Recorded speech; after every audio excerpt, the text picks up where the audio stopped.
안녕하세요. 대학생활 솔까 랭킹쇼 MC를 맡은 강입니다. 반갑습니다.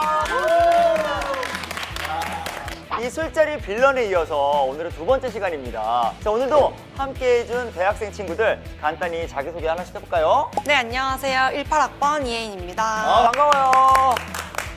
반갑습니다. 23학번 정희현수입니다. 반갑습니다. 네, 안녕하세요. 18학번 강민주입니다. 반가워요. 23학번 정재현입니다. 네. 재윤 학생까지 이렇게 오늘 또 두 번째 시간 우리가 가져보는데요. 대학생활 솔까 랭킹쇼가 이 소통을 기반으로 얘기를 나누고 있잖아요. 이 MZ세대 친구들이 가장 많이 사용하는 메신저 플랫폼은 어떤 게 있을까요? 인별 DM? 예. 익명으로 할 때는 블라인드 어플이라고 그런 걸 써요. 여러 가지 또 어플이 있네요. 네, 아무래도 그 공지 같은 거를 올릴 때는 그 노란톡을 제일 많이 쓰는 것 같아요. 노란톡은 저도 쓰고 있으니까. 예. 2022년 12월에 발표된 성폭력 안전실태조사 연구에서는 20대의 성폭력 피해 유형을 보면요. PC, 휴대전화 등 이 통신 매체를 이용한 피해가 11.9%로 가장 많았다고 하고요. 그리고 그중에서도 PC나 휴대전화를 통해 불쾌감을 유발하는 성적인 사진이나 동영상, 링크를 전송받은 경우가 7.2%로 가장 높았습니다. 그래서 준비했습니다. 소통의 시대에서 빠질 수 없는 만남의 장, 단톡방.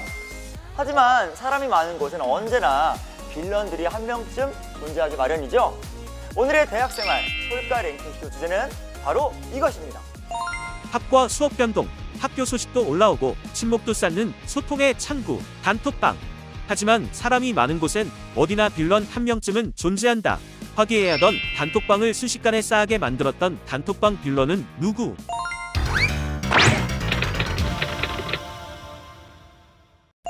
이번 신입생들 얼굴 봤냐? 야, 우리 때보다 별로던데? 안 그냐? 그래도 OT 때 하늘색 코트 단발머리 괜찮던데? 아, 그 약간 뱀파이어처럼 생긴 애. 걔 남친 있나? 야, 갈색 웨이브 김모 걔도 괜찮던데? 표실? 이번 과탐 누군지? 1번 검정 단발, 2번 갈긴모 웨이브. 우리가 왜 신입생 얼굴을 판단해? 순위 매기냐? 못생긴 애 뽑는 것도 아니고 이쁜 애 뽑는다는데 뭐가 문제임?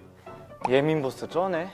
이 어딜 가나 외모를 평가하는 사람들이 있습니다. 사람을 상품처럼 평가하고 뭐 이런 일들 뭐 겪어본 적 있나요? 저는 많이 겪었어요. 광희 오늘 얼굴 뭐임? 얼굴 뭐 했음? 안 했는데? 그대로인데? 약간 이런 식으로 이런 일들이 저한테는 흔한 일이라. 근데 내 주변에서도 이런 일 겪어보셨는지? 저희 대학 같은 경우는 이제 특히 신입생들이 이제 입학을 하면 얼굴 평가를 하는 경우가 많아요. 맞아요, 맞아요. 근데 이게 동성들끼리도 해요. 쟤는 좀 괜찮네. 쟤는 얼굴 어떡하냐.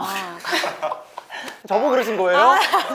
왜 굉장히 많이 들었던 말 같지? 예. 그리고 또 아니 친구들끼리도 끼리인데 연예인들 외모 가지고 막 품평하고 그러는 거는 진짜 너무 흔한 게 있는 일 같아요.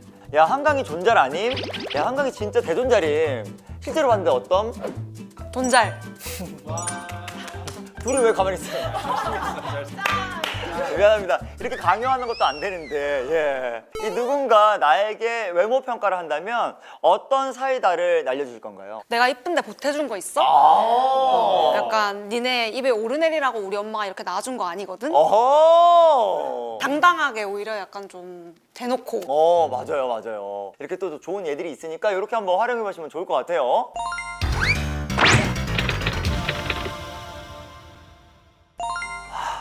김민 기억하냐? 잠수 타서 헤어졌다는 애? 걔 박지호랑 사귄다. 대박. 어떻게 암? 인별 부계정에 올라왔던데? 얘 걔지? 너 동아리 후배. 얘 때문에 우리 엄청 싸운 거 알지? 둘이 아무 사이 아니라더니. 헤어졌는데 뭔 상관이야. 기분이 나쁘잖아. 잊었다면서. 그래도 부계까지 터는 거는 좀. 넌 내 편이야, 걔 편이야. 부계정 어떻게 찾아 근데? 이게 약간 연관된 거? 팔로우 돼 있는 사람들. 진짜로? 난리들이야 진짜. 네, 헤어진 연인 사이에서 종종 볼 수 있는 일들이죠. 이 부계정을 찾아서 전 연인 정보를 파악하기. 다들 경험해 보셨나요? 보통 이제 헤어지고 미련이 남은 쪽이 찾아보는 것 같아요. 맞아요. 예. 약간 짝사랑하는 사람 게시물 보려고 파도 타고 들어가서 스토리 보고 게시물 보고. 근데 만약에 누군가 내 계정을 찾아서 이 단톡방에 사진을 올리고 그리고 개인정보 유출을 하면 어떨 것 같은지 이 질문 들어도 벌써 이제 기분이 나쁘고 뭔가 무서운 느낌이 드는데. 스토킹하는 것 같아서 좀 소름 돋을 것 같아요. 맞아요. 네. 스토킹하고 거의 비슷한 거 아닌가요? 그거 거의 스토킹이죠. 몰래 막 이렇게 보니까. 맞아. 보통은 그 좋은 얘기가 아니라 나쁜 얘기로 이제 입방아에 오르내리니까 맞아. 너무 싫을 것 같아요. 맞아요. 이 단톡방에서 개인정보가 유출되지 않게 우리가 지켜야 할 매너 뭐가 있을까요? 우선 신상 털기를 안 하는 게 먼저일 것 같아요. 그래, 맞아. 사전에 약간 개인 정보를 약간 가려서 올려서 약간 오해의 소지가 불러일으키는 경우도 많고 또 맞아요. 그리고 또 뭐가 있을까요?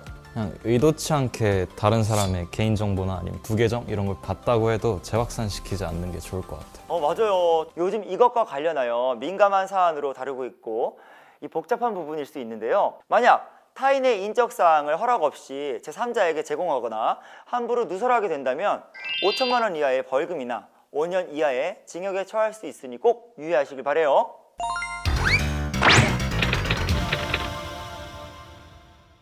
어제 다들 잘 들어감? 죽다 살아남. 집에 어떻게 왔는지 기억도 안 나. 다들 어제 주점 지키느라 고생 많았다. 광희야, 너 왜 함부로 내 사진 뿌리고 다니냐? 에? 네가 내 다리 확대해서 사진 뿌린 거 다 알고 말하는 거니까 발뺌하지 마. 아, 그거? 아니, 너 잘 나와서 찍어준 거지. 누가 찍어달래? 그리고 확대는 왜 하는데? 야, 너도 보여주려고 입고 나온 거잖아. 잘 어울린다고 칭찬해도 난리야. 야, 이런 사람들 꼭 있어요. 이 남의 사진 맘대로 찍어서 올리는 그런 사람들. 동의도 없이. 누가 찍어달라 했냐고요. 그러게. 축제 분위기에 내가 원해서 노출이 있는 옷을 입을 수도 있는 건데 네. 그걸 왜 사진 찍히려고 입는다고 생각하는 건지. 미안합니다. 제가 상황극을 했던 그 상황극의 주인공으로서 저도 이 멘트를 하면서 대사를 읽으면서 굉장히 또 미안하고 죄송한 느낌이 들었거든요. 정말 저렇게 말하면 안 되지, 진짜. 제정신이야? 어떻게 생각해요? 근데 여기서 또 화내면 진지충, 선비 약간 이렇게 되는 불편한 진실 막. 뭔가 예민한 사람으로 네. 취급받는구나. 만약에 단톡방에 내 사진이 함부로 올라왔다면 어떻게 대처하실 건가요? 직설적으로 초상권 침해라고 하면서 당장 지우라고 할 것 같아. 그래, 맞아. 기분이 나쁘니까 일단 화가 많이 나고. 기분 나쁘다고 했는데 만약에 예민하다고 하면 아무도 모르게 그냥 서서히 거리를 둘 것 같아요. 그래, 맞아. 이 나에게는 그저 장난일 수 있지만 상대에게는 불쾌감을 줄 수 있는 사진 유포는 정보통신망법상 명예훼손으로도 문제가 야기될 수 있으니 늘 상대에게 허락을 받고 사진을 올리는 것이 좋겠습니다.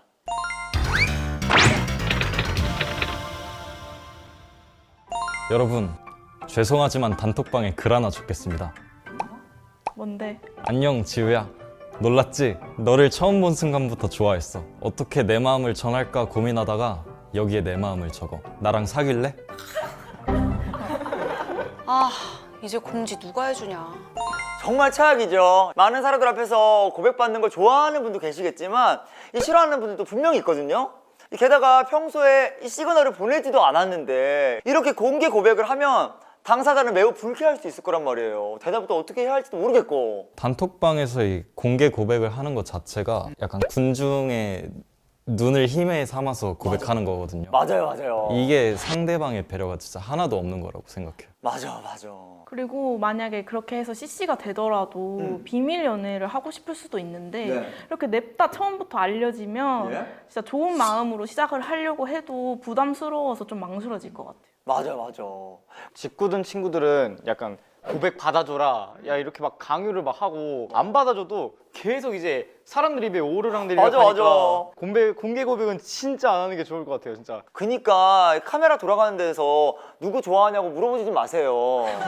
그 단톡톡이랑 뭐가 달라요? 안 그래요? 뭘 물어봐요? 또 누구 좋아하니? 여러분들은 좋아해요. 자, 그럼 여러분이 생각하기에 좋은 고백 방법 또 뭐가 있을까요? 그냥 담백하게 1대1로 만나서 하는 고백. 그 다른 고백 방법 뭐가 있을까요? 저는 손수 글자로 써서 손편지. 사랑을 쓰려거든 연필로 쓰세. 나만 하는 거야? 요즘 문자로 써. 다 카톡으로 써. 알겠습니다. 예.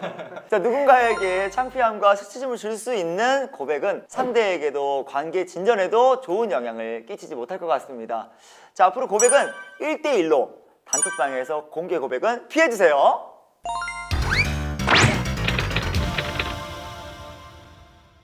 야, 니네들 그 소식 들었냐? 뭔데? 2학년이 김시원이 학회장을 인권센터에 성희롱으로 신고했대. 헐, 근데 둘이 사귀는 거 아니었음? 야, 그러게 말이야. 나도 그런 줄 알았는데 사귀는 사이에 성희롱 좀 충격이지 않냐? 근데 우리 학회장은 평소에 엄청 모범적이고 공부도 잘하지 않았어? 게다가 외모도 좋잖아. 분명 시원이가 학회장이랑 안 좋게 헤어져서 뭐 괜히 신고한 거 같지 않음? 게다가 시원이 요즘 학교에서 막 우울해 보이지도 않던데? 아까도 막 웃고 다녀. 근데 말이야, 우리가 상황을 잘 알지도 못하는데 단언하긴 좀 뭔가 그래. 너 왜 갑자기 진지하냐? 너무 나 혼자 진지충 됐던 거임? 이 내용은 다를 수 있지만 이런 얘기들은 단톡방 친구들끼리 꽤 하는 것 같아요. 이게 사실은 다 사실 확인도 안 된 2차 가해라고 할 수 있잖아요. 사실 둘이 사귀든 아니든 성희롱이 일어날 수도 있고 그렇다면은 꼭 당연히 학교 인권센터에 상담이나 신고도 할 수 있죠. 맞아요. 그리고 사실관계도 잘 모르면서 자기들끼리 막 이렇다 저렇다 말하는 것도 당사자들한텐 불쾌할 수밖에 없다고 생각해요. 맞아요. 또 얘기 나는 부분이 있는 것 같은데요. 대화 내용에서 학회장은 평소에 모범적이라느니 또 공부도 잘하고 외모도 좋다는 그런 얘기들을 나누는데 이 사실관계와는 전혀 상관이 없이 행위자를 옹호하는 발언은 결코 바르지 않은 행동인 것 같아요. 맞아요. 평소 겉으로 보이는 이미지로 함부로 판단하지 말아야 될 것 같아요. 맞아요. 그러니까 저는 한 가지 더 얘기하고 싶어요. 그러니까 대화 중에 사실 누군가는 대화가 잘못 흘러가고 있다고 생각할 수도 있잖아요. 그쵸. 그러니까 그래서 약간 적절하게 잘 개입하려고 하는 것 같은데 혼자 고상한 척 한다느니 맞아. 이런 얘기로 몰아가는 분위기가 만들어지는 것 같아요. 저는 이 말에 진짜 공감이 많이 가는 게 네. 다른 사람들이 진지충으로 몰아간다는 게 약간 싫어서 개입하는 게 약간 쉽지 않은 것 같아요. 맞아요. 자, 그럼 여러분이 생각하기에 2차 가해 행위를 예방하는 방법은 뭐가 있을까요? 가해자로 지목된 사람에 대해서 온정적으로 발언하지 않는 게 안전할 것 같아요. 그리고 또 피해자가 이 우울해하지 않는다고 피해 안 받은 게 아닌지 뭐 이런 식으로 피해를 의심을 안 했으면 좋겠어요. 그래요. 맞습니다. 이런 방법으로 2차 가해를 하지 않는 게 정말 최선의 방법인 것 같아요. 지금까지 대학 내 단톡방 빌런들을 살펴봤는데요. 이 모두의 소통 창구인 단톡방, 이 빌런들 때문에 학기 내내 불편할 수는 없잖아요. 모두가 즐길 수 있는 단톡방 분위기를 만들기 위해 지키고 있는 노력들이 어떤 게 있을까요? 언제든지 이제 대화 내용이 유출이 될 수 있다는 걸 약간 명시하고 그 선을 잘 지키는 거. 그리고 또 어떤 거 타인의 뒷담을 안 하는 게 낫지 않을까요? 최고? 뒷담화도 그렇고 네. 그냥 욕설, 성희롱 그냥 그런 얘기 자체를 안 해야 될 것 같아요. 맞아요. 또 뭐가 있을까요? 일단 그리고 상대방의 그 동의를 얻지 않은 자료들을 올리지 않는 것도 좀 중요할 것 같아요. 맞아요. 이런 것들만 잘 지켜진다면 정말 이 단톡방이 편안한 마음으로 활용할 수 있는 톡방이 될 것 같아요.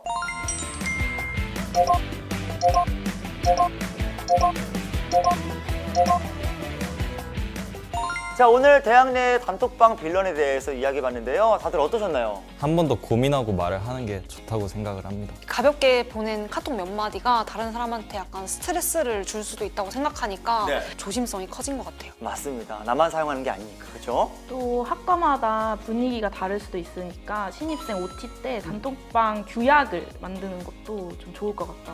맞아요. 좋은 생각이에요. 오늘 이후로 약간 내 행동이 지금까지 어땠나 돌아보면서 내가 잘못했나? 괜찮겠지라는 온갖 생각들이 많이 들었던 시간이었던 것 같습니다. 맞아요. 우리의 행동들은 과연 어땠나 다시금 이렇게 돌아보게 되는 것 같아요. 이 함께하는 공동체 생활인 만큼 소통은 참 중요한데요. 하지만 좋지 않은 방법으로 하는 소통은 하지 않으니만 못합니다.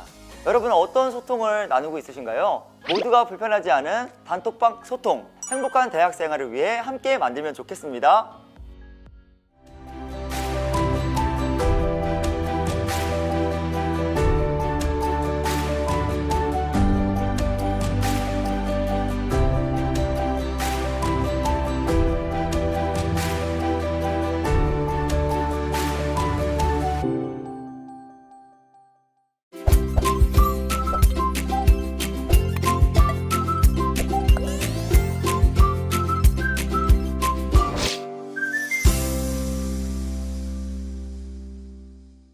여러분 안녕하세요. 대학생활 솔가 랭킹쇼의 MC를 맡게 된 광입니다. 반갑습니다. 야, 청춘들의 열기가 뜨거운데요. 자, 오늘 보기만 해도 청춘 가득한 대학생분들이 나오셨습니다. 네, 안녕하세요. 18학번 이혜인입니다. 반가워요.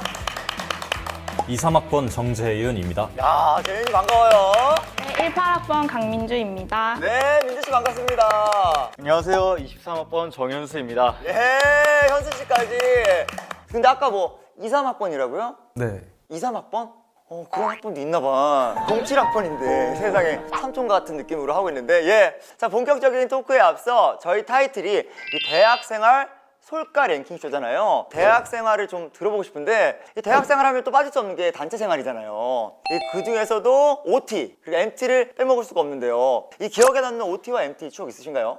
OT 가기 전에 네. 그냥 술을 너무 많이 먹이면 어떡하지? 이런 걱정을 좀 많이 했었어요. 맞아요. 그래서 그냥 술을 자연스럽게 버릴 수 있을 방법이 없을까 하고 생각하면서 갔는데 예. 근데 진짜 취해서 뻗을 때까지 마시게 하는 사람들이 있더라고요. 맞아요. 선배님들 중에서 약간 집요하신 분들이 계시거든요. 네. 그리고 옆에 친구가 막 취해 있는데 선배가 막 데리고 나가서 방에 데려다 주겠다 이런 사람들 보면 조금 좋진 않아 보였어요. 맞아. 저는 그 MT나 사석에서 막 술 마시면서 저희 막 게임 같은 거 하잖아요. 그냥 그런 거 할 때 막 스킨십 일부러 억지로 시키고 맞아. 그런 게 너무 싫더라고요. 맞아요. 은근슬쩍 그쵸? 그리고 또 제가 그 술을 진짜 못해서 예. 그 이제 못 마시는데 옆에 이제 친구분이 그 흑장미를 대신했어요. 도와줬구나. 네, 그래서 대신 이렇게 술을 마셨는데 이제 소원이나 이런 게 왔다 갔다 할 거 아니에요. 맞아요. 그러다 보니까 그 친구가 어느새 여자친구로 자리 잡게 됐어요. 잠깐만, 오늘 상황과 맞는 얘기인지 모르겠네. 자랑하려고 온 거예요, 형수? 예? 또 혜니는 어떤 추억이 있는지? 저는 술 마시기 싫어가지고 예. 조용한 척 했어요. 아, 가만히 일부러? 맞아. 어떻게 보면 또 그렇게 하면서 자기 방어를 좀 우리가 했던 것 같기도 해요. 그래서 얘기를 들어보니까 이 OT, MT의 공통점이 이 술자리인 것 같은데요. 자, 그래서 준비했습니다. 대학생활 솔까 랭킹쇼. 오늘의 주제, 바로 이것입니다.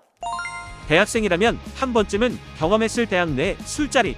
재밌기도 하지만 술자리 빌런 때문에 한 번쯤은 느꼈던 불편함. 당신을 불편하게 했던 술자리 빌런은 누구?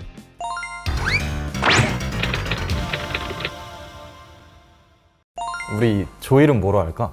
내 이름은 코난, 탐정이죠. 어때? 뭐야, 오늘만 놀죠. 야, 그게 뭐냐? 애들이냐, 유치하게. 어? 그럼 또 뭐 하게? 야, 파트너 구하죠. 어때? 그건 좀... 야, 뭐 어때? 재밌잖아. 파트너 구하죠. 재밌지 않아? 야, MZ가 아니네, 다들. 자, 실제로 한 커뮤니티에서 대학교 OT 조별 이름이 문제화되면서 이슈가 되었었는데요. 그죠? 성인지 감수성이 낮은 그 신입생들이 자발적으로 좀 그런 조명을 짓기도 하고 또 아니면 선배들이 억지로 강요하는 경우도 있더라고요. 맞아요. 약간 조별 이름이 성희롱적이면 네? 자기소개할 때 되게 수치스러울 것 같아요. 맞아요. 조별 이름을 얘기하는데 그렇게 수치스러우면 뭔가 기분도 불편하고 짓지 않아야 되는 게 아닌가 싶어요. 나중에 다른 사람들이 저를 회자할 때 약간 누구잖아 라고 말할 것 같아가지고 너무 불쾌해요. 맞아요. 불편하게 되고. 성희롱 언어가 들어가야 재밌는 게 아닌데 이 센스 있는 조별 이름 하나씩 추천해볼까요, 우리? 저부터 한번 해볼게요. 예쁘죠? 귀엽죠? 사랑스럽죠? 이 분위기 어쩌죠? 아무도 호응 없죠? 또 해보세요, 하나씩.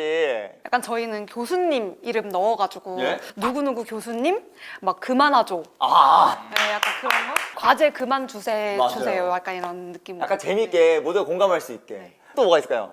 저는 치킨을 좋아하는데 치킨은 맥주죠? 아, 자, 이렇게 재밌는 이름들이 많은데요. 누군가는 수심을 느끼고 불쾌해할 만한 성적인 이름을 지어야 할까요? 자, 재밌고 센스 있는 조별 이름으로 재밌는 OT, MT 즐겨봐요.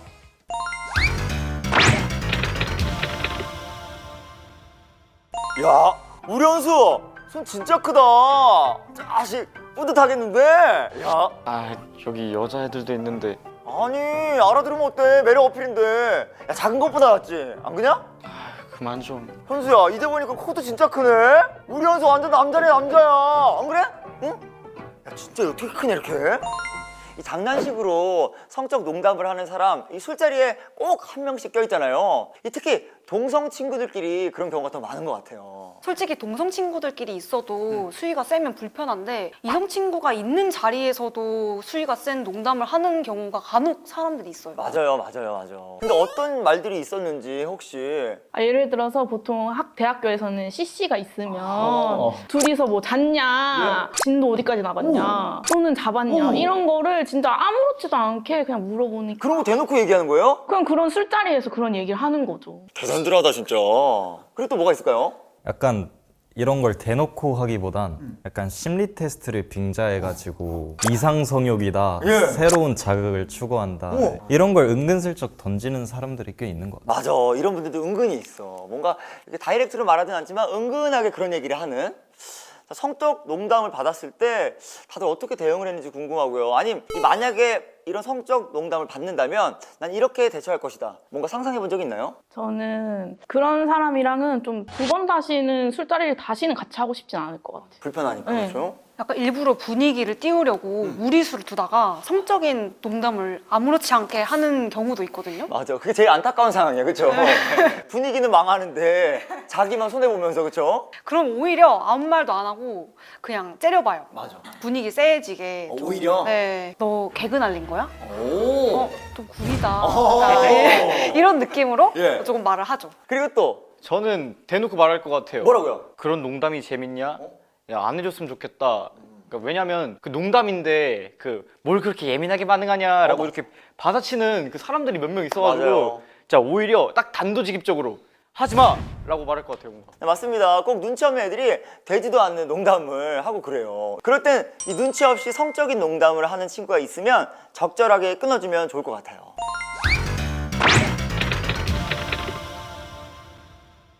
야, 이제야 좀 재밌는데 얘들아 2차 가자 2차. 어? 야, 시간도 좀 늦었고 그냥 가자. 야, 간이 이렇게 쌩쌩한데 벌써 집에 가는 건 오바지. 어디 갈까? 야, 요 앞 삼거리에 포차 새로 생겼다는데 거기 갈까? 야, 거기 비싸기만 하고 양이 적대. 야, 거기 가지 마. 아니 그럼 그냥 편의점에서 맥주나 마시자. 야, 편의점에서 먹으면 그 야외에서 먹으면 목이 뜯긴단 말이야. 혜인아, 너네 집 이 근방이라 하지 않았어? 야, 거기 가자. 너네 집 가자. 야, 안 돼. 청소도 안 해놨고 주인 할머니가 친구들 데리고 오지 말라 했단 말이야. 야, 씩소리 안 하고 들어가면 되지. 우리가 아주 조용히 들어가면 될 거 아니야. 야, 거기를 가자. 혜인아, 거기 가. 빨리 가. 조용히 잘 들어간단 말이야. 이 자취집을 이 술집으로 생각하는 그런 친구들이 있잖아요. 이 중에서도 자취하는 분들이 있나요, 혹시? 아, 두 분이 자취를 하시는구나. 그러면 혹시 이런 일들이 종종 있었나요? 야, 이 차는 너네 집으로 가자. 이러면서. 이성 선배인데 무작정 그냥 저희 집 가서 먹자고 그런 경우도 있었어요. 물론 동성이어도 굉장히 이런 상황은 무례하고 불쾌한데 심지어 이성 선배가 네. 뭐라 그러면서 가자 그래요? 편의점에서 내가 술 살 테니까 네. 그러니까 너네 집 가서 그냥 먹자. 이런 식으로 약간 그냥 은근슬쩍 가려고 하는 경우가 있어요. 네. 또 어떤 경험들이 있었나요? 막 밀어붙이는. 오는 건 좋은데 다 술을 먹고 온 상태잖아요. 예. 그러고 나서 아침에 일어나면 집이 그냥 난리가 나는 거죠. 진짜 화장실 개판돼 있고 진짜 그렇잖아요. 화장실 개판돼 있고 막 제대로 오바이트를 하면 또 좋은데 이곳저곳에 돼 있고 그러면 이제 스트레스도 쌓이고 점점 더 이제 학교 생활이 불편해지는 거예요. 그렇죠? 그럼 솔직히 이 중에서 한 명쯤은 이 친구 집으로 이 차를 가자고 말한 적이 있을 법도 한데 저도 옛날에 이제 살짝 동조를 했던 것 같아서 약간 어때요 다들? 그냥 친구 집 가면 술 먹고 잠들어도 되니까 뭔가가. 이제, 예, 그래서 가자고 한 적은 있어요. 뭔가 또 이제 돈 아낄 수도 있으니까 예. 가자고 한 적도 있는 것 같아요. 예, 반성하게 됩니다. 그럼 우리 다음부터는 절대 그러지 말기로. 예? 이 자취하는 대학생이라면 한 번쯤 겪어볼 만한 상황인데요. 그럴 때마다 매번 데려갈 수도 없고 이 센스 있게 거절할 수 있는 방법 뭐가 있을까요? 그냥 집에 벌레 엄청 많이 나온다. 그러면서 그 곤충들이 많은 그 어떤 박물관 같은 데다. 그리고 또요. 전공법이 최고예요. 어떤? 그러니까 사실은 내 방에 누가 오는 게 싫어서 우리 부모님도 한 번도 안 왔다. 이런 식으로 말하면 이런 식으로 확실하게. 자, 다양한 방법을 추천을 해줬는데요. 우리 친구들이 추천해준 방법으로 센스 있게 거절하면 좋을 것 같습니다. 그렇죠?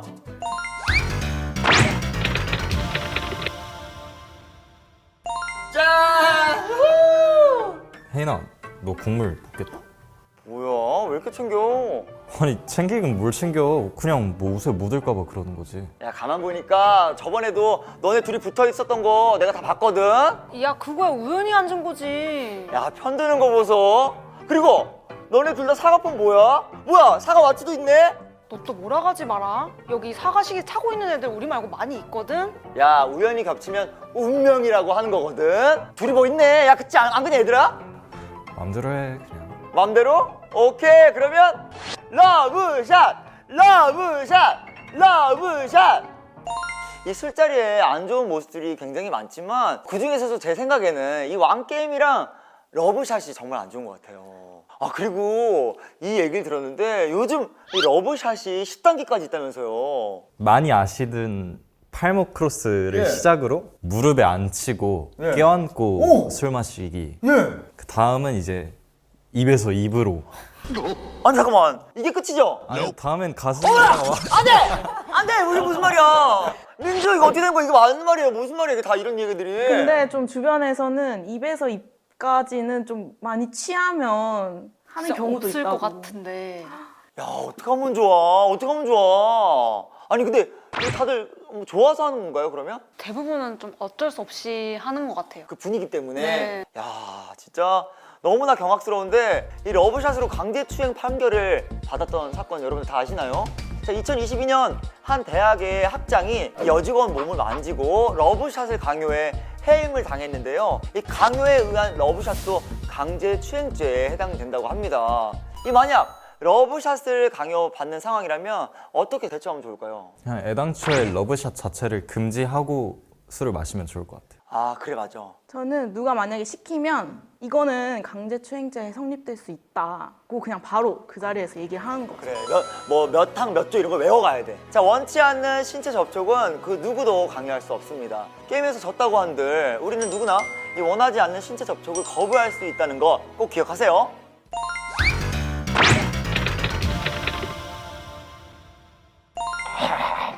아, 취한다. 그만 마셔야지. 아, 뭐야, 잠 비웠잖아. 아, 내가 따라줄게. 아, 아니야. 더 마셨다가 나 정신 진짜 놓을 것 같아. 나 집에도 가야 되고. 아, 뭐야, 야, 먹고 죽자고 마시자는 건데, 아, 더 마셔. 아, 아니 만취해서 정신 못 차리면 어떡해. 집은 가야지. 야, 진짜 이럴 거냐? 아, 마시라고. 아, 취하면 내가 책임지고 데려다 줄 테니까 마시자고. 자, 데려다 줄 테니까 믿고 마시자. 자, 하나, 둘, 셋, 짠! 네, 역시 1위는 술 강요하는 사람이네요. 근데 이런 사람들은 어딜 가나, 정말 전 세계 어딜 가나 꼭 있는 것 같아요. 근데 요새는 이 술을 강요하지 말자는 문화가 생긴 것 같은데 그 예전보다 좀 덜한 것 같은데 어때요?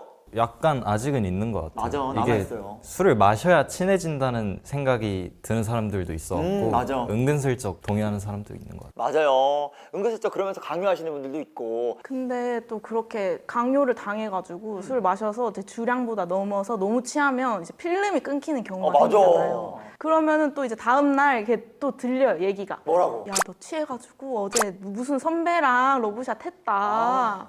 막 그런 얘기 들으면 진짜 너무 끔찍해요. 그렇게 꼭 뒷말이 돈다, 그렇잖아. 자기들이 그땐 또 책임지지도 않아. 예? 이건 근데 선배가 후배한테 강요하는 것도 있는데 네. 친구들 사이에서도 더 많이 있는 것 같아요. 친하니까. 예? 그러니까 사실 만취해서 내가 동의할 수 없는 상황에 어떤 일이 일어날지 모르는 거잖아요.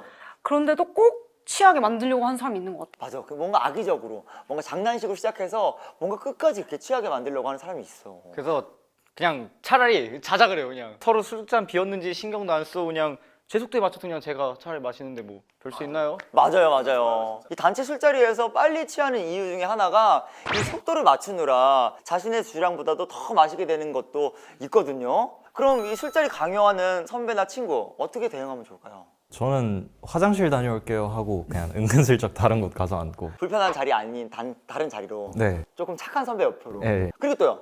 저는 한 번 겪었으니까 그 사람이 있는 술자리는 안 가고 또 그 사람은 안 불러요. 맞아, 요즘은 소문나요. 야, 그 선배 진짜 불편하게 하더라. 야, 뭐 술은 지가 먹게 다 먹여놓고 술값은 지불도 안 내고. 그렇잖아, 더 꼴보기 싫게. 응? 맞아, 그 방법도 좋은 것 같아요. 지금까지 대학 내 술자리 빌런들을 살펴봤는데요. 빌런들 때문에 대학 생활 즐거움 중 하나인 이 술자리를 즐기지 못한다면 너무 속상할 것 같아요. 이 건강한 음주 문화를 만들기 위해 각 학교에서 지키고 있는 노력들이 있다면 어떤 게 있을까요? 술자리보다는 그냥 다양한 활동을 차라리 하는 게 나은 것 같아요. 그래, 몸을 더 움직이는 게 낫지. 젊은 나이에, 그렇죠? 술 원샷 금지. 그냥 반만. 반샷. 다 먹지 말기. 다 먹지 말기. 그러게. 어? 근데 왜 이렇게 원샷을 외치는 걸까, 그렇죠? 응?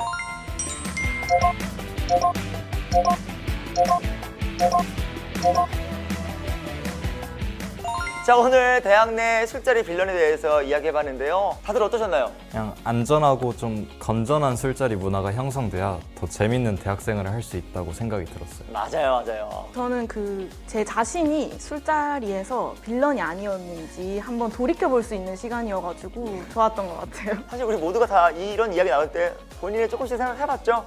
그리고 또 즐거운 술자리를 만들기 위해서 그 학과 내 술자리 규약을 만들어 보면 좋을 것 같아요. 그래, 벌점까지 매겨야 돼. 지키지 않았을 경우, 그죠? 자, 그리고 또요. 그 술자리 빌런 대응 방법에 대해서 좀 얘기하면서 나중에 제가 좀 같은 일을 겪었을 때 좀 이런 내용을 토대로 많은 도움을 받을 수 있을 것 같아요. 그렇죠. 오늘 교육이 굉장히 중요하다는 걸 또 우리가 이렇게 말씀드립니다. 이 대학 내 술자리를 하다가 성범죄에 연루되는 기사들을 볼 때가 많은데요. 이러한 일들이 발생하지 않기 위한 최소한의 노력은 이 건전한 술자리 문화를 만드는 것 아닐까 싶은데요. 강요 없고 배려 있는 술자리, 행복한 대학 생활을 위해 함께 만들어가면 좋을 것 같습니다.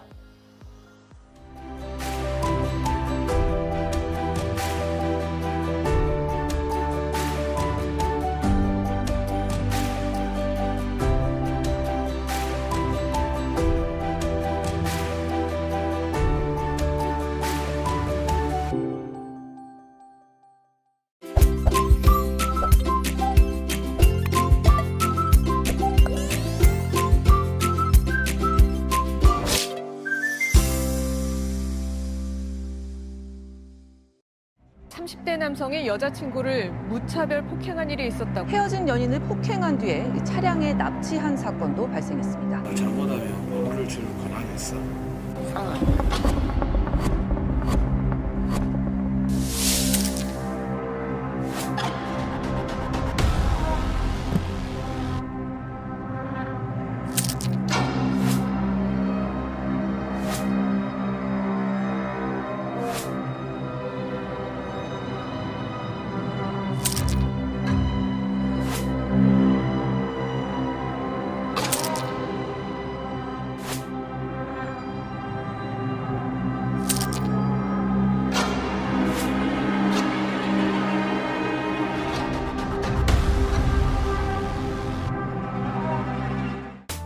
네, 여러분 안녕하세요. 반갑습니다. 프로파일러 권윤정입니다. 안녕하십니까. 변호사 이경환입니다. 네, 변호사님 오늘 반갑습니다. 초면에 제가 좀 어려운 질문을 하나 드리고자 하는데요. 사랑이 무엇이라고 생각을 하시나요? 사랑이요. 처음부터 너무 어려운 질문을 주시는데요. 뭐 둘이 좋아하고 같이 있고 싶고 그런 거 아닐까 하는데 교수님 어떻게 생각하십니까? 저는 이제 좀 폭넓게 생각을 해본다면 기본적으로 좀 갖고 있어야 되는 삶을 유지하는 어떤 바탕이지 않나 뭐 이런 생각도 한번 해봅니다. 그리고 제가 이제 왜 이런 좀 철학적인 질문을 했냐면 오늘의 주제가 이제 교제 폭력이잖아요. 그래서 그런 생각들을 맞는지 우리가 좀 한번 생각을 해봤으면 좋겠다 이런 생각이 들어서 어려운 질문을 드려봤습니다. 네. 사랑이라는 게 참 어려운 것 같은데요. 네. 분명한 거는 그 올바른 방식의 사랑이 아니라면은 네. 안전하게 그것을 끊어내는 게 중요하다 이렇게 생각해 볼 수 있겠습니다. 그렇죠. 지금 이제 우리가 사례를 보면서 한번 말씀을 나눠보도록 하겠습니다. 영상을 한번 보시겠습니다. 오빠 재밌어? 오랜만에 친구들 만나니까 너무 재밌다.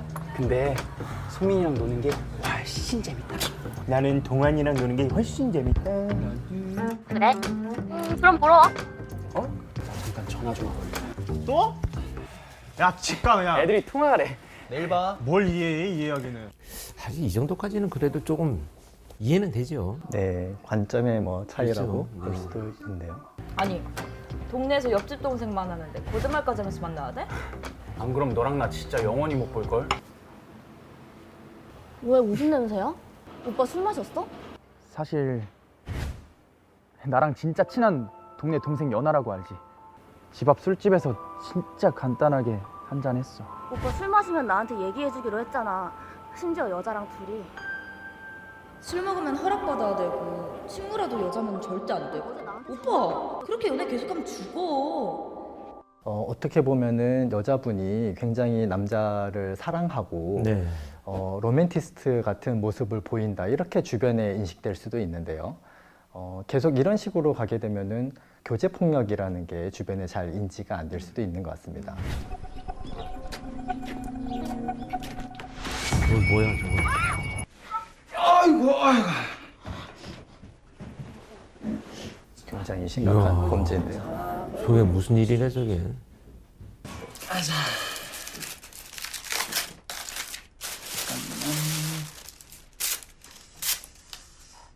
본인은 전혀 죄책감이나 뭐가 잘못됐는지를 못 느끼는 상태인 것 같습니다. 누가 김밥 먹고 싶대? 납치, 감금, 폭행이 지금 다 일어나고 있네요.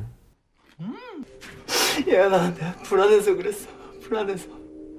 내가 잘해주면 네가 떠날 것 같아. 태도가 극과 내가 극으로 너 좋아하는 거 바뀌고 네가 알면 사랑한다는 이유로 모든 것을 정당화하는 그런 모습입니다. 그래서 일부러 그랬어. 일부러. 야. 야, 진짜 영상을 보니까 이제 전형적인 교제 폭력의 사례라고 볼 수가 있겠는데요.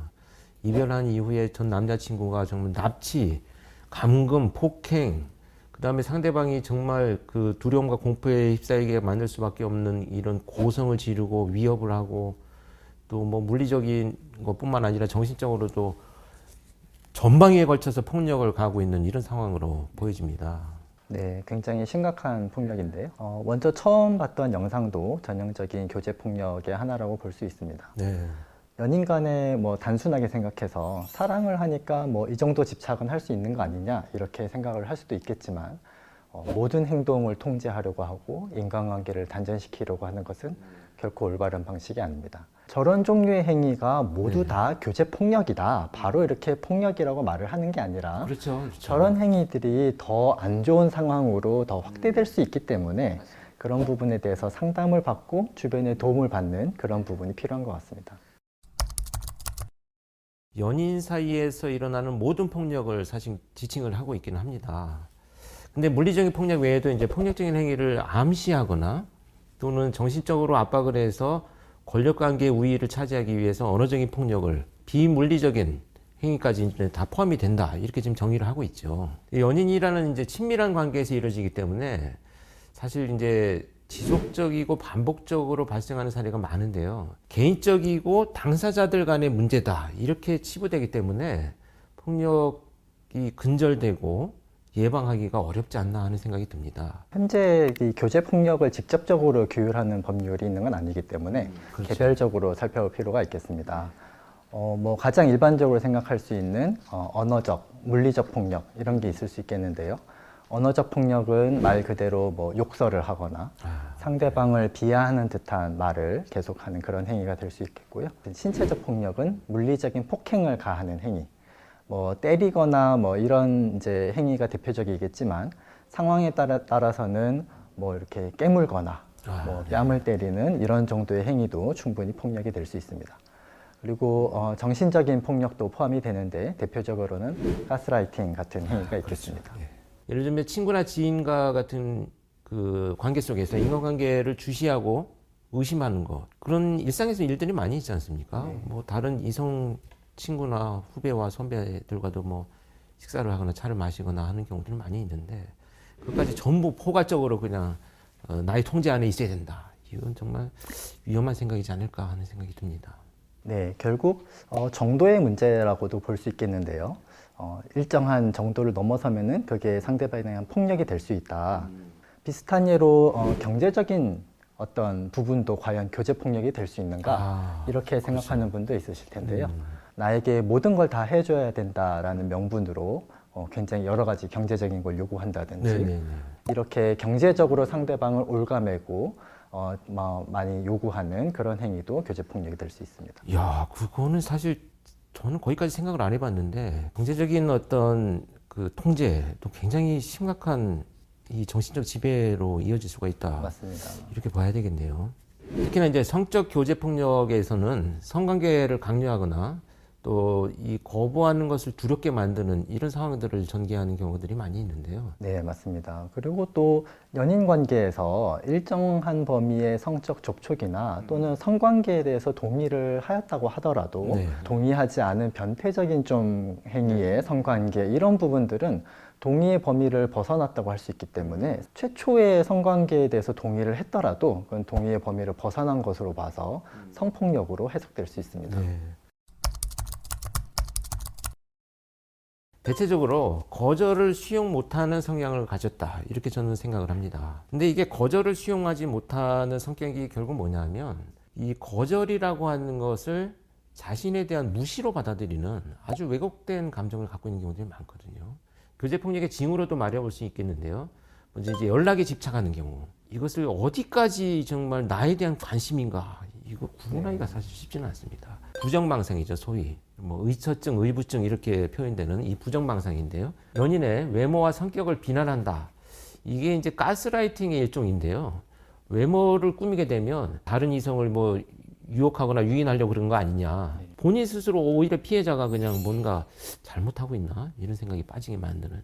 또 다른 특징으로는 감정 기복이 굉장히 크다는 점을 들 수도 있겠습니다. 잘해줄 때는 굉장히 잘하지만 또 본인의 통제를 따르지 않을 때는 굉장히 우울해하거나 아니면 분노를 표출하기도 하고, 또 분노를 표출한다면 다시 막 굉장히 미안하다고 또 자신의 행동을 뉘우치는 듯한 모습을 보이기도 하는데요. 그러한 특성 때문에 신고가 늦어지고 제때 대처를 하지 못하는 일이 생길 수 있습니다. 또 다른 특징을 하나 본다면 상대방이든 동성이든 이성이든 타인을 만나는 것을 이제 지나치게 싫어하고 간섭을 하는 거죠. 뭐 회식이 있거나 친구들 간에 모임이 있거나 끝까지 내가 이 모임을 하고 올 때까지 내가 밖에서 기다릴게. 아, 진짜 불편하죠. 또 한 가지는 이제 뭐 나는 가면 안 돼? 해서 이제 불편한 자리에 꼭 참석을 하려고 하는 거죠. 비슷하게 상대방의 핸드폰 내역을 굉장히 집요하게 확인하려고 하는 그런 모습을 보이기도 하는데요. 몰래 이제 뭐 통신 내역을 확인하기도 하지만 때로는 아예 대놓고 나는 모든 것을 오픈할 수 있는데 왜 나한테 숨기려고 하냐라고 하면서 대놓고 요구하는 경우도 많은 것 같습니다. 결국 이제 이게 공유하는 것과 감시하는 것은 분명히 차이가 있다라는 것을 인식을 해야 되겠죠. 처음에는 자신 핸드폰을 보여주는 것으로부터 시작을 하는데 나도 공개했으니까 너도 공개해. 이제 감시가 시작되는 거죠. 이런 것들이 이제 쌓이다 보면요. 결국 자신이 공격할 명분이 생기면 핸드폰을 훔쳐본 사실, 자기가 잘못한 사실들을 전부 다 외면해버리고 핸드폰 안에서 뭔가 찾아낸 것만 상대방을 비난하고 뭔가 지탄할 수 있는 그 내용만 가지고 파고들어서 이제 상대방을 공격하게 되는 이런 행위를 이어가게 됩니다. 상대방의 과거에 집착하는 모습도 자주 나타나는 것 같습니다. 이런 집착을 상대방에 대한 관심이나 애정으로 왜곡하는 경우인데요. 상대방의 과거 교제 여부나 특히 성적인 어떤 경험의 유무 이런 부분들을 집요하게 묻고 결국 그 내용이 폭행의 빌미가 되기도 하는 식으로 좀 악순환의 고리가 생기는 것 같습니다. 약점을 잡아서 내가 통제하겠다 이런 의도가 명백하다는 거죠. 이제 심하면 이별을 암시하는 협박을 하기도 하죠. 예를 들면 나는 당신이 없으면 죽어버릴 거야. 이 말을 듣는 연인은 이별에 대해서 언급하는 것을 결국은 극도로 두려워하게 되죠. 또 아까도 말씀드렸지만 본인의 잘못을 뉘우치는 듯한 모습이나 또 잘해줄 때는 굉장히 잘해주는 모습을 보이기도 하기 때문에 이 겉으로 피상적으로만 보는 주변 사람들에게는 가해자가 굉장히 낭만적인 사람, 잘 챙겨주는 사람, 이게 집착의 모습이 아니라 잘 챙겨준다 이렇게 인식되기도 하는 것 같습니다. 교묘하네요. 그냥 교묘하게 상대방을 통제하고 문제가 생겼을 때 빠져나갈 구멍을 다 만들어 놓는 이런 수법이네요. 마지막으로요. 화가 나면 말과 행동이 충동적으로 변하는 특징을 갖고 있는데요. 상대방이 자신의 말에 동조하지 않거나 통제에 따르지 않는다면 언어적으로 폭력을 일으키거나 직접적인 폭력이 아니어도 벽을 치거나 물건을 부수거나 애완동물, 이게 애완동물 참 공격하는 건 좀 비열한 건데요. 학대하는 행위로 공격 가능성을 우회적으로 표현해서 공포감으로 자신이 원하는 목적을 따르게 만드는 이런 수법을 갖고 있습니다.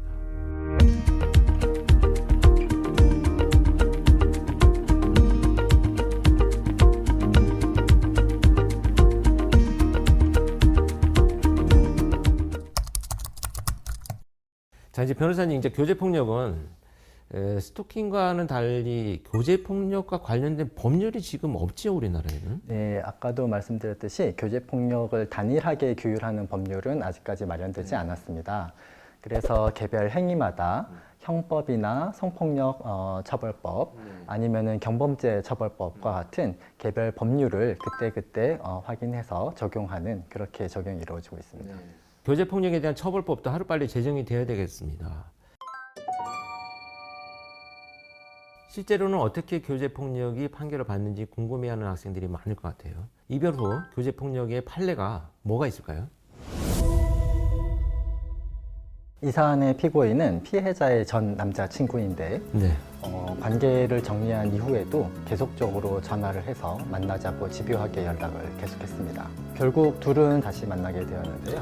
만난 순간부터 피해자의 휴대전화와 소지품을 자신이 갖고 있겠다 이렇게 요구를 하니까 뭔가 위기감을 느끼고 네. 피해자가 식당과 화장실에 가겠다고 하면서 식당과 다른 층에 있는 곳으로 몸을 피해서 아는 사람에게 자신을 좀 도와달라고 전화로 구조를 요청을 했습니다. 주차장에 주차했던 차에 강제로 피해자를 태운 다음에 피해자의 집으로 데리고 갔는데요. 그리고 피해자의 집에서는 강제로 술을 마시게 하고 이걸 피해자가 거부를 하니까 피해자 머리 위에 이렇게 술을 붓고 멱살을 잡아 흔들면서 오늘 너가 죽든지 내가 죽든지 둘 중에 하나는 죽어야 된다 이렇게 협박성 말을 하면서 본인이 자해하는 모습을 피해자로 하여금 촬영하게 하는 이러한 행동들을 하기도 하였습니다. 가네요. 이건 뭐 일단 몇 개의 범죄가 지금 겹쳐 있네요. 네. 자, 이 사건은 이별을 통보한 여자친구를 찾아가서 폭행, 감금하고 머리에 술을 붓는 등 가혹행위를 해서 600여 차례 전화와 100여 차례 문자를 보낸 피고인에게 중감금, 정보통신망 이용 촉진 및 정보보호 등에 관한 법률 위반죄 등을 유죄로 인정을 했고요. 징역 3년을 선고받은 이런 사례입니다. 특히 이 사건의 피고인은 이 사건이 신고된 이후에도 피해자에게 수백 통의 협박성 문자 메시지를 보내고 또 피해자가 전화를 계속 거부하는데도 계속적으로 전화 통화를 시도한 그런 일도 있었습니다. 네. 한 차례 구속영장이 기각되기도 했는데요. 그럼에도 불구하고 반성하는 모습을 보이는 게 아니라 계속해서 협박성 문자 메시지를 보내는 등 굉장히 죄질이 안 좋았습니다. 네. 이렇게 사건 후에 협박을 하는 경우도 그 보복 행위로 처벌이 될 수 있기 때문에 이런 부분은 법적으로 잘 대응을 하셔야 되겠습니다. 네. 이제 초기 단계와 초기 이후로 나눌 수가 있는데요. 초기 단계에서는 교제폭력 징조가 나타나면 사전 차단을 해야 됩니다. 사랑해서 그런 거지 이런 말에 넘어가지 말고 분명하게 자신의 의사를 밝히고요. 특히 상대가 욱하는 모습을 보였다면 나의 개인정보, 특히 집 주소는 공개하지 않고 서서히 멀어지는 방법을 사용하는 것도 좋겠습니다. 초기 이후라면 교제폭력을 당하고 있다는 증거를 수집하는 것이 굉장히 중요합니다. 경찰이나 학교 인권센터 같은 상담기관에 상담을 요청해서 조언을 받는 것도 좋겠고요. 이 헤어지자고 말을 했는데도 통하지 않는다면은 경찰이나 1366과 같은 곳에 신고를 해서 법적으로 대처하는 것도 필요하겠습니다. 네.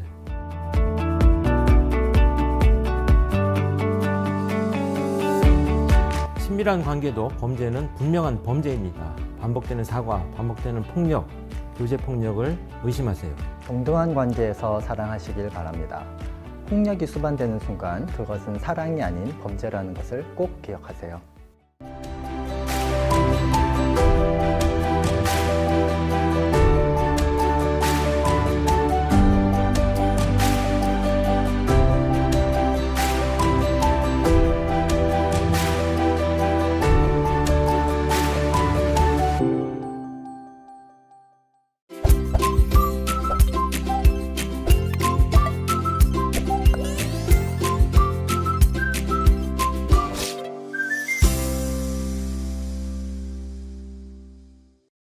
집 앞에서 기다리고 있다가 흉기를 여러 차례 휘둘러서 수개월간 카카오톡으로 욕설과 협박을 옛 연인을 노린 스토킹 살인이 또 일어났습니다.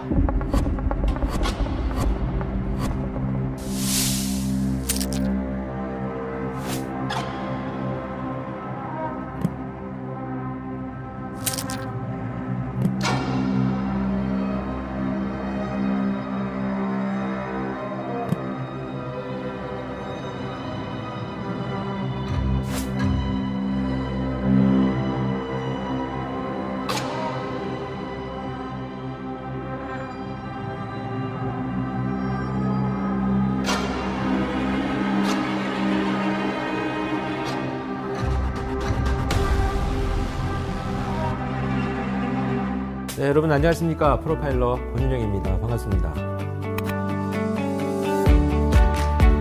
안녕하십니까. 마포경찰서 경위 박동성입니다. 반갑습니다. 네, 오늘 이렇게 또 와주셔서 고맙습니다. 반갑습니다. 네. 아는 사이에서도 스토킹이 많이 일어나고 있습니다. 그래서 스토킹 범죄를 어떻게 대처해야 하는지 알아둬야 합니다. 오늘 사연도 스토킹과 관련이 있다고 합니다. 영상을 한번 보실까요? 오늘 약속 있다 그랬지? 신상 정보. 내 전 사수고 이름은 이민영, 나이는 36살. 만나는 이유는 이직 관련해서 자문 좀 구하려고. 아, 이게 뭐야? 야, 이거는 조금 이제 선을 넘어가기 시작을 하는 것 같습니다. 일로 엮인 지인들과 밥을 먹거나 커피를 한 잔 마실 때도 여자친구와 통화를 켜놓는 것에 대해 양해를 구해야 했고 지금까지 여자친구에게 보낸 통화 녹음 파일만 이 정도입니다. 야, 이거는 같이 있는 사람들한테도 예의가 아닌 것 같은데. 네, 그런 것 같습니다. 네. 대화를 나누면서 식사하거나 뭐 차 마시거나 술 한잔 할 때 그 내용까지 다 파일로 만들어서 보내주는 거는 정말 이거는 좀 선이 완전히 넘어간 것 같아요. 네, 사랑이라고 표현하지만 그건 집착이고 스토킹 일환인 것 같습니다. 주변 사람들이 알게 되면 이제 결국은 혼자 고립되는 이런 상황으로 전개되는. 맞습니다. 그래서 초기에 차단할 수 있으면 좋은 방법인데 사랑이라는 이유로 사람들이 묻어두는 경우가 있습니다. 맞아요. 네. 여보, 나 내일 부산 출장 잡혔어. 뭐? 설마. 갑자기? 나도 같이 가면 안 돼? 아니 무슨 출장을 같이 가? 여보는 회사 가야지. 아, 회사는 연차 내면 되고 같이 가서. 야, 이제 선을 넘었네. 연차 내고 출장을 같이 간다고? 와, 집요하다, 집요해. 공사 구분이 안 되는 것 같습니다. 공과 사를 구분하지 못해. 네, 맞습니다. 당연히 그렇지. 네네. 공과 사를 구별하는 것은 사귀는 사이에서도 당연히 꼭 필요하고 지켜야 될 도리라고 생각을 합니다. 사실 저렇게 되면 이제 직장에서는 남자가 따라온 게 아니라 서로 같이 합의가 되어가지고 출장길까지 같이 왔다 이렇게 오해할 수도 있는 소지가 충분히 있다고 저는 생각을 하거든요. 피해자의 개인적인 모든 사생활 또 위치를 추적해서 몰래 피해자를 미행하는 것은 엄연히 스토킹이다 이렇게 말씀드릴 수 있겠습니다. 서로의 관계가 연인이 아니라 남이라고 생각하기면 좀 쉽죠. 그렇죠. 상대가 자신 외에 다른 사람을 만나는 것을 용납하지 않고 구속하려 한다? 명백한 스토킹 범죄가 될 것입니다. 스토킹이란 상대방의 의도와는 상관없이 고의적으로 쫓아다니면서 정신적, 신체적으로 괴롭히는 행위를 스토킹으로 정의하고 있습니다.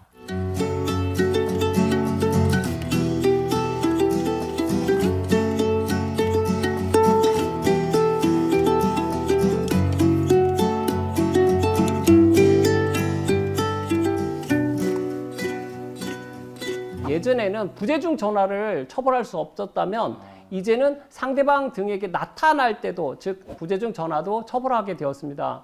다음으로 상대방 등에게 직접 또는 제3자를 통하여 물건 등을 도달하게 하거나 주거 등 또는 그 부근에 물건을 두는 행위인데요. 예를 들면 좋아하는 사람을 직접 물건을 못 줄 때 친구나 다른 사람을 이용해서 물건을 배달시켜도 처벌하겠다 이렇게 이해하시면 될 것 같습니다. 그런가 하면 상대방 등의 개인정보, 개인 위치 정보 및 이를 편집, 합성, 가공한 정보를 가지고 정보통신망을 이용해서 제3자에게 제공하거나 배포 또는 게시하는 행위를 처벌하고 있고요.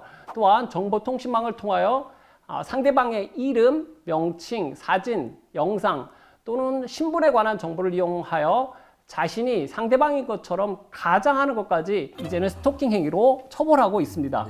자, 근데 여기서 중요한 것은 이제 직접 또는 제3자가 포함된다는 것도 우리가 사실 몰랐던 사실들이네요. 네, 맞습니다. 이제는 포함되고 그래서 가족과 동거인까지 포함되고 있습니다. 자, 어찌됐건 스토킹의 핵심은 지속성과 반복성입니다. 법에서는 스토킹 행위를 규정하고 이런 행위를 지속 또는 반복할 때 스토킹 범죄라고 규정을 하고 있는데요. 그렇다면 경찰은 피해자에게 스토킹 신고를 받았을 때 어떤 조치를 취하게 되는지 좀 설명을 해주셨으면 좋겠습니다. 네, 경찰에서는 보통 3단계의 조치가 이루어지는데요. 첫 번째는 출동했을 때 현장에서 만약에 스토킹 행위가 있다면 제지를 하겠죠. 제지뿐만 아니라 범죄 수사가 필요하면 범죄 수사를 하고 있습니다. 이러한 응급 조치가 첫 번째로 현장 출동한 경찰관에 의해서 이루어지고요. 그런데 현장 경찰관이 판단했을 때 이것이 좀 긴급하게 접근 금지가 필요하다면 긴급 응급 조치라는 조치를 할 수가 있게 되었습니다. 또한 법원을 통해서 판사님에 의해서 이제 잠정 조치가 이루어지는 그러한 3개의 조치가 경찰이 할 수 있는 조치라고 할 수 있겠습니다. 네. 야, 법이 좀 강화됐네요. 네, 많이 강화됐습니다.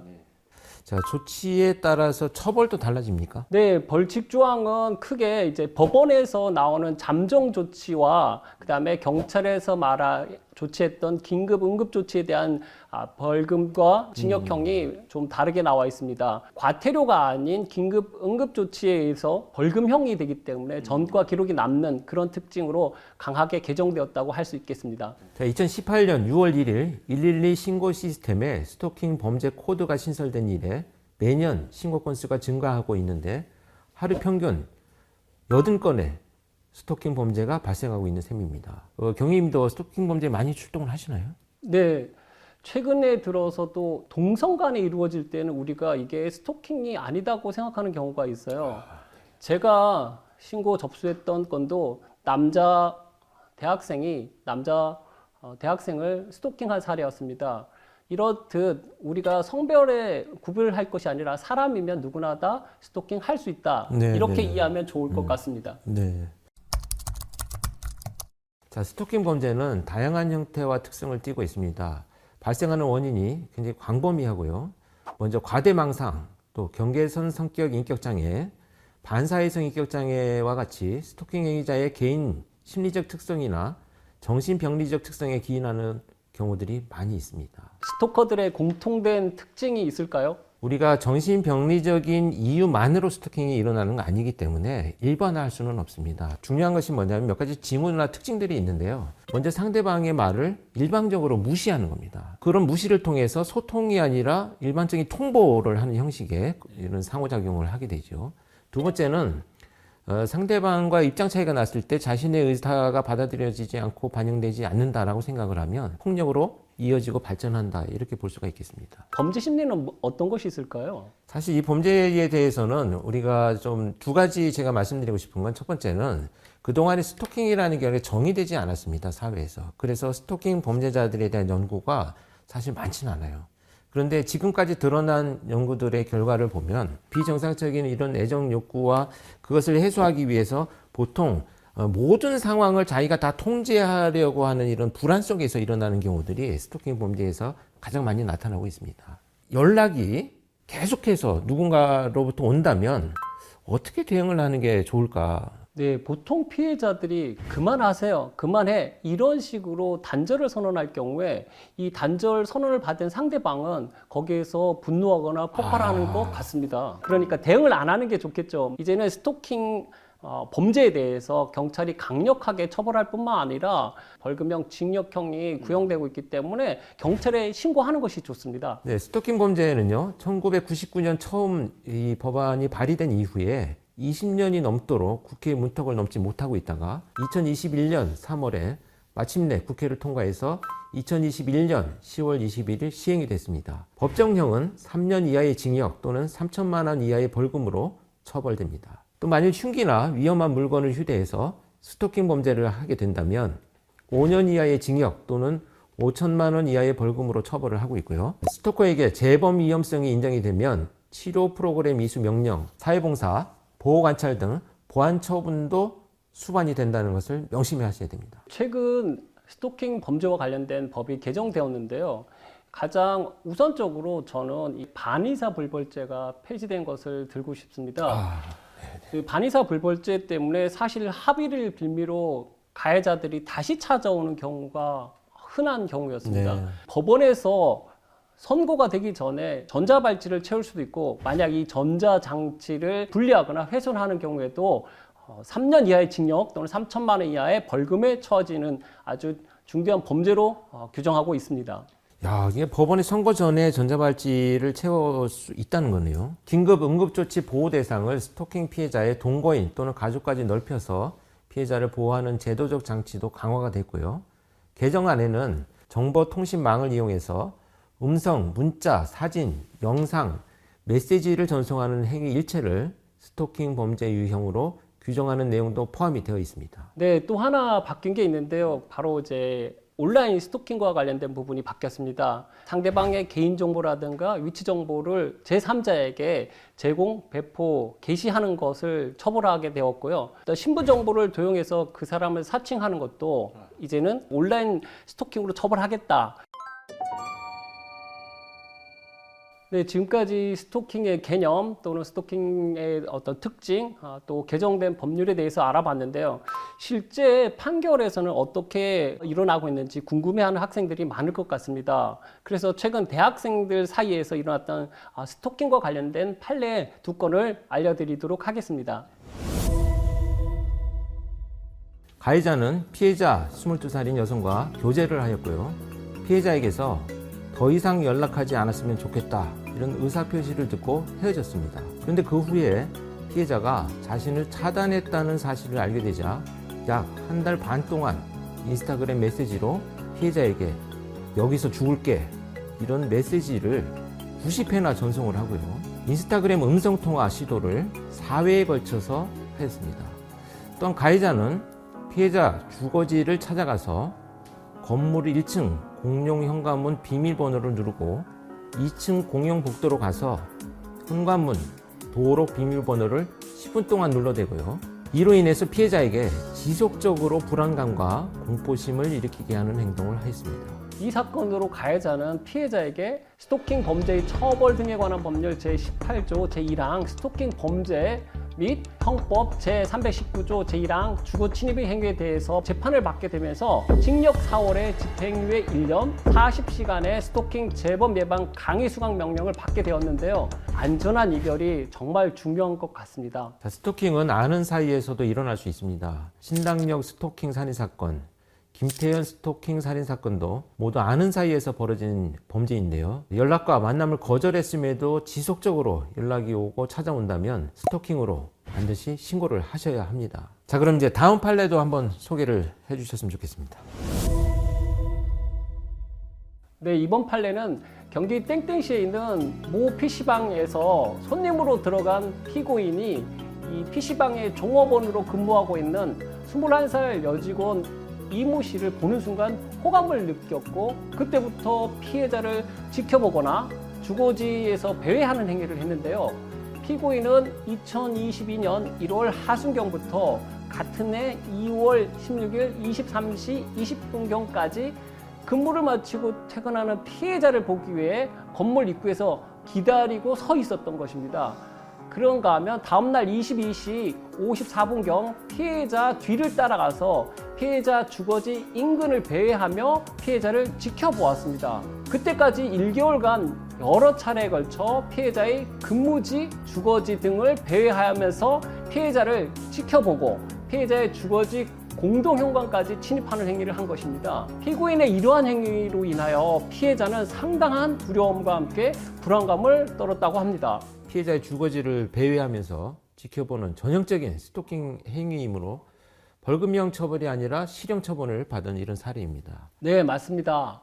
법원은 피고인에 대하여서 스토킹 범죄의 처벌 등에 관한 법률 제18조 제1항 스토킹 범죄 형법 제319조 제1항 주거 침입의 행위에 대해서 판결을 내리면서 징역 10월 40시간의 스토킹 치료 프로그램의 이수 명령을 내렸습니다. 자, 이 사건의 피고인은 사실 성폭력 범죄 등으로 여러 차례 소년보호 처분을 받은 전력이 있었는데요. 피해자로부터 용서를 받지 못하고 재범의 우려가 높아서 실형을 내리게 되었다고 합니다. 자, 그렇다면 결론적으로요, 우리가 이제 스토커를 우리 학생들이 어떻게 대응하는 것이 가장 좋을까요? 아까 말했듯 어떠한 관심도 주지 않고 대응을 하지 않는 것이 가장 좋을 것 같습니다. 두 번째는 할 수만 있다면 사전에 문자, 전화 등 다양한 방법으로 증거를 수집해서 스토커의 처벌을 확실하게 할 수 있도록 해야 될 것 같습니다.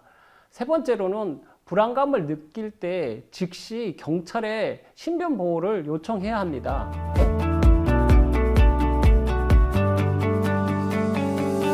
스토킹은 누구한테나 일어날 수 있고요. 가까운 사이에서도 일어날 수 있습니다. 그리고 경찰 신고는 여러분들이 사건, 사고가 발생했을 때만 하는 것이 아니고요. 발생할 우려가 있을 때도 반드시 신고를 통해서 예방하는 것이 훨씬 더 중요한 일이 될 수가 있습니다. 중요한 것은 올바른 대응, 즉 불안할 때는 112 신고를 즉시 해주시는 것이 가장 중요하다고 생각합니다. 감사합니다.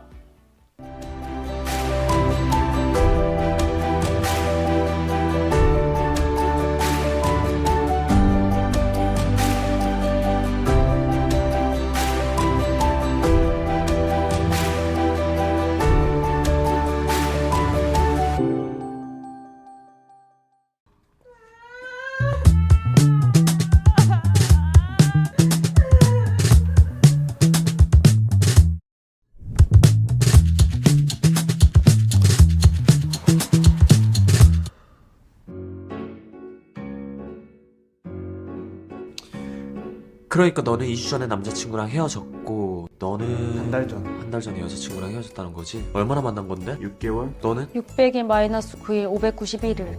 내 생에 가장 뜨거운 175일이었다? 신입생 환영의 날 연주 기억나? 너 그날 알바하느라 못 갔네. 내가 딱 연주 앞자리에 앉아있었거든? 연주 걔가 짱눈이야. 아이라인을 왼쪽에는 두껍게 오른쪽에는 얇게 그리는데 화장이 서툴러서 그게 다 티가 나는 거야. 그게 너무 귀엽더라. 또 연주가 술을 잘 못 마시는데 주량도 모르면서 주는 대로 마시다가 잠들었는데 또 그게 너무 귀엽더라. 그래서 너 그날 이후로 연주 막 이게 노래 불렀잖아. 노래를 불렀지. 3달 짝사랑만 하다가 연주한테 고백한 날 나 그때 한 달은 잠 못 잤잖아. 얘 그때 다크서클 쩔어가지고 차일 줄 알았잖아.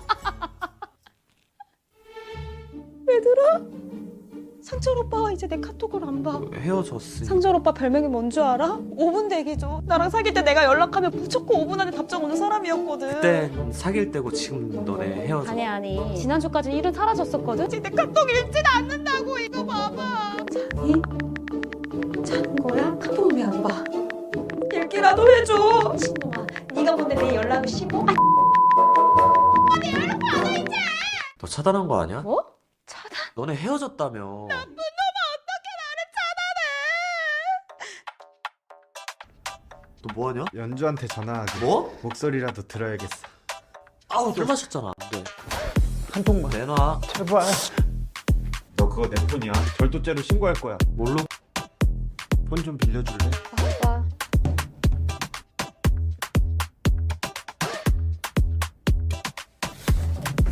아우 진짜.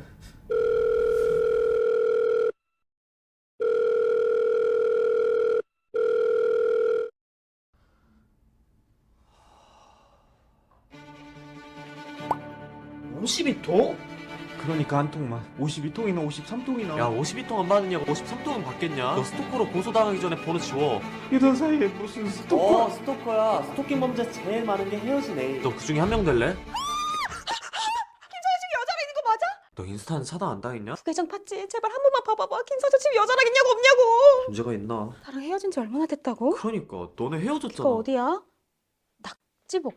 나랑 사귈 때 낙지볶음 한 번도 안 먹어줘 놓고서 너 해산물 못 먹어서 우리 회식 장소 맨날 고깃집. 여기가 어디야 진짜. 네, 빵빵 치킨이죠? 빵치킨? 왜? 치킨 시키게? 아, 저 연주 남자친구인데 연락이 안 돼서요. 혹시 오늘 연주 출근했나요? 프라이드 반 양념 반이요. 콜라 네 주세요. 제로로 주세요. 결제는 오시면 카드 결제할게요. 네 감사합니다. 뭐야? 너 미쳤냐? 연주가 내 전 안 받잖아. 아, 나는 진짜 연주가 너무 걱정돼서. 혹시 연주가 나 없는 동안 무슨 일 생기면 어떡하지? 진짜 만약 무슨 일이 생겼어도 너한테는 절대 연락 안 하지. 이선채 진짜 죽여버릴 거야. 얜 또 뭐야? 아니다. 내가 한강에 가서 뛰어내리면 되겠구나. 그럼 상철 오빠한테 연락이 가겠지? 그럼 날 보러 오겠지? 어디로 가지? 마포대교? 양화대교? 아니다. 유서를 미리 지금 써놔야겠구나. 상철 오빠 없는 삶은 의미가 없어서 저는 이만 떠나려고 합니다. 엄마 아침 내가 콩자반 반찬 투정해서 너무 미안해. 아빠 친구들이랑 강화도 놀러 간다고 했는데 그거 사실 상철 오빠야. 언니 내가 어제 코트 입고 갔는데 세탁 안 하고 가서 정말 뭐야? 너 나가면 신고해야지. 얘가 요수 쓰고 쌀아줬다고. 지금 몇 시야? 지금? 10시? 10시? 왜? 지금 연주 알바 끝날 시간이거든. 집 도착하면은 10시 40분쯤 되니까 지금 출발하면 연주 만날 수 있어. 야야야. 아 지금 시간이 몇 시인데? 10시. 연주 알바 끝날 시간이라니까. 찾았다! 넌 또 뭔데? 아니 상철 오빠 어디 있는지 찾았어. 야, 너 어떻게 할 거야? 나 지하철역. 같이 가자.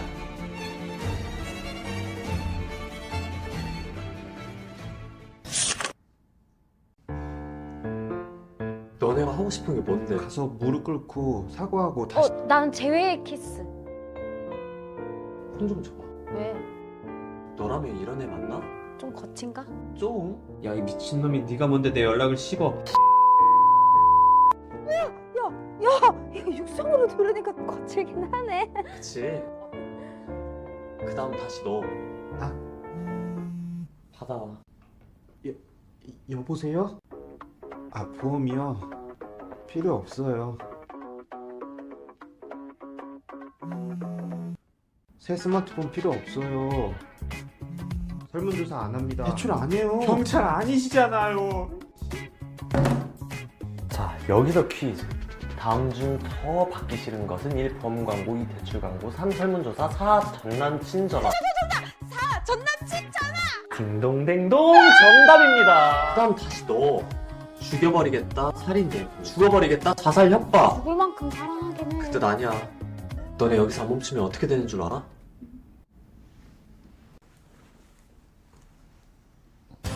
어젯밤 헤어진 전 애인을 스토킹하고 살해하려던 20대 남성이 범행지점 체포되었습니다. 해당 남성은 하루 수십 통씩 전화를 하고 극단적 선택을 암시하는 협박 문자를 보냈고 귀가 시간에 맞춰 밤늦게 집 앞으로 찾아오는 등 피해 여성을 위협했습니다. 또한 피해 여성이 전화를 받지 않자 주변 지인들에게 여성의 행적을 묻는 연락을 돌리기도 했습니다. 극도의 불안을 느낀 피해 여성은 현재 심리치료를 사랑? 너네가 말하는 사랑이 이거야? 그럼 너네가 마지막으로 해줄 수 있는 게 뭔 줄 알아?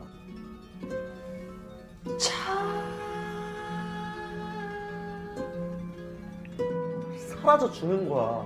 괴롭히지 말고. 그리고 너네도 이제 연주 없이 상철 오빠 없이도 행복해져야지.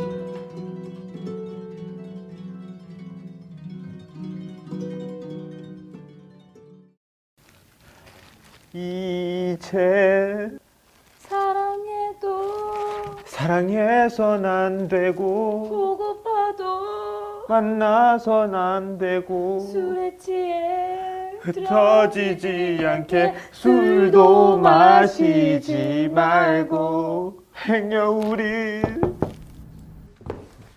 나 오빠가 헤어지재.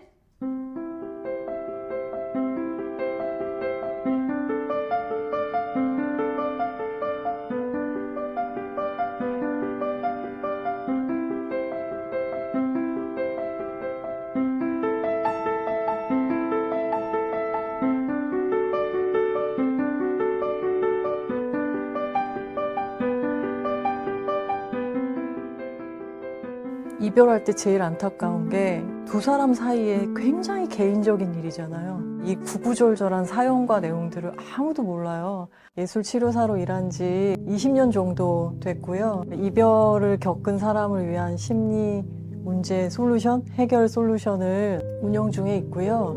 600여 건이 넘는 상담을 진행을 했거든요. 근데 참 600여 건의 그 상담 중에 다 비슷하지 않아요. 어떤 이별의 이야기도 아주 고유한 그 스토리들이 있어요. 그래서 되게 특별해요. 이별할 때마다 힘들어하는 사람도 가끔은 있겠지만 대부분은 특별히 힘든 이별이 있어요. 안 그런가요? 두 사람의 관계가 이렇게 연결되어 있었고 그 상태에서 모든 이야기들이 진행되고 쓰여진 어떤 시간들이 있었잖아요. 그게 이제 끊어지고 다시 혼자의 상태, 혼자의 이야기를 써가야 되는 그런 시기로 전환돼야 되는 거죠. 근데 대체로 두려움이 되게 큰 이유가 실패자로서 돌아가는 거예요. 근데 혼자가 되었다라고 하는 건 이 사람을 만나기 전에 혼자는 아니에요. 어떤 경험을 더 쌓은 사람으로서의 혼자인데, 그러니까 잘 끝낸다는 건 빨리 고통을 끝내야지 라는 생각보다 내가 이 관계를 통해서 얻었던 것을 사실은 차곡차곡 가지고 와야 되는 거죠. 이별한 사람 600여 건이 넘는 상담을 했지만 연락하고 막 문을 두드리고 이래가지고 만나는 경우는 사실 굉장히 드물어요. 혹시 재회를 하게 된 경우라고 하더라도 그 관계가 지속되는 경우도 사실 많이 드물어요. 재회가 자체가 목적이 될 수는 없죠. 더 관계를 지속할 열망이 있음에도 불구하고 왜 우리가 이런 관계가 되었지? 라고 의문을 갖는 건 되게 중요하죠. 충분히 생각을 해보고 한 번 정도 연락을 하거나 찾아가 볼 수 있다고 생각해요. 그런데 그 역시도 상대방이 거기에 대해서 어떤 반응을 상호적으로 해올 때 얘기해요. 하면 안 되는 것은 굉장히 사실 명확하고 분명해요. 원하지 않는 행동은 하면 안 되는 거죠.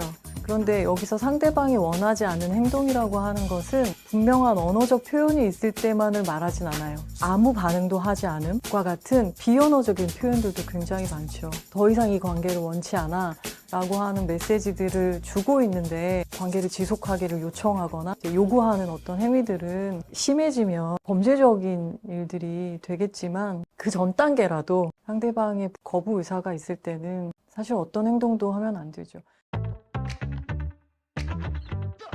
순전히 이 문제 때문에 상담을 하러 오신 분도 있었어요. 어제도 봤어요. 오늘도 봤어요. 그게 막 범죄가 되는 건 아니잖아요. 그러시면 안 된다라고 하는 그런 얘기들을 하게 되진 않아요. 그런데 내가 지금 상대의 SNS를 통해서 뭘 하고자 하는 건지는 좀 알고 보면 어떨까라는 생각은 해요. 사실 SNS를 통해서 계속 관찰하고 있는 건 나를 보던 사람이 나를 더 이상 바라보지 않아서 그 사람이 시선이 어디 있는가를 계속 관찰하는 과정 같기도 해요. 상대는 자기를 보고 있지 않은데 자기는 상대를 계속 보고 있잖아요. 근데 독특하게도 이 상황이 되면 상호관계를 하고 있다라고 생각을 하게 되는 것 같아요. 급기야 난 이렇게 힘든데 너는 이렇게 잘 살아? 라고 하는 그런 감정도 막 들기도 하고 마음이 절벽으로 떨어지는 순간이 어떤 순간이냐면 그 사람이 다른 사람을 바라보고 있다는 걸 알게 됐을 때예요. 상대방에게 내가 그 정도의 의미를 가졌구나. 저는 그걸 느끼는 게 맞다고 생각해요. 어떻게 그렇게 할 수가 있어? 라고 하는 질문은 되게 불필요한 질문이죠. 상대방은 애도의 기간을 깊이 가질 필요가 없을 만큼 이 관계로부터 상실감이 크지 않았다는 얘기죠. 그런 사실 자체를 인정한다라는 게 굉장히 힘든 일인 거라 아프죠. 아프지만 직면하는 거잖아요. 제가 조카의 여드름을 이렇게 짜는데 조카가 꼬집으면서 자기가 이렇게 아픈 거하고 이 고통을 똑같이 맞춰주는 거예요. 상대방도 똑같이 이 고통을 느껴봤으면 좋겠다라는 생각을 하게 되는 것 같아요. 근데 복수에 대해서 누가 뜨거운 석탄을 들고 상대방에게 던지는 일이다라고 했어요. 복수의 마음을 먹는 거나 복수를 실행하는 모든 과정이 되게 부정적인 자기를 경험해야 되는 일이잖아요. 지나고 나면 손이 데어 있겠죠.